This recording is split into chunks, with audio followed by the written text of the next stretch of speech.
Ан ибн Гумара марфуган, Ибн Гумар хәбәр итә, Пәйгамбәребезнең саллаллаһу алейхи ва саллям сүзләрен: Әл-муъминуна хаййинуна лайинун. Мөмин кешеләр алар җиңел һәм йомшак. Җиңел һәм йомшак. Мислул җамалил алифи, аллази инқида инқат.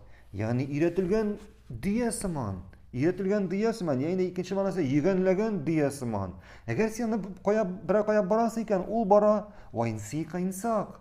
Ва инсика инсак. Ә инде берәр кая куасың икән, ул шулай ук бара. Ва ин анахтаку гала сахратин истанах. Әгәр дә хәтта син аны, ягъни шушы дөяне берәр ташка утыртасың икән, хәтта ул шунда да утырачак. Ул шунда да утырачак. Без бу хадисне кайда алган идек? Сахих ас-Сагирда алган идек. Бу хадистә шулай ук мөминнәрнең сыйфаты турында әйтелә. Ул да булса җиңеллек һәм бу бик бөек сыйфат. Бик бөек сыйфат. Мөмин кеше ул җиңел булырга тиеш. Өйрәтелгән дөя сыман. Син чакрасың икән, ул килә. Әйтәсең икән, ул тыңлый. Бернәрсә сорыйсың икән, ул сиңа булыша. Бернәрсә өйрәтәсең икән, ул сине тыңлый.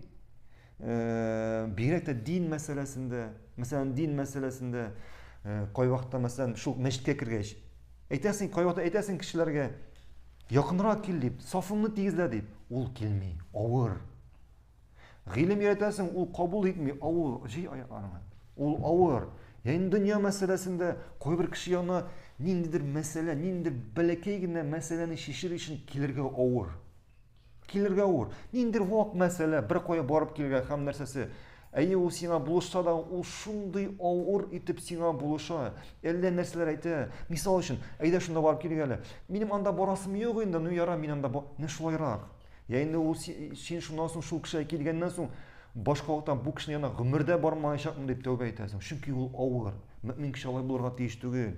Мөмин кеше җиңел булырга тиеш. Өендә дә, гаиләсендә, күршеләр белән, эшендә, мөселманнар белән, хәтта мөселман булмаган кешеләр белән.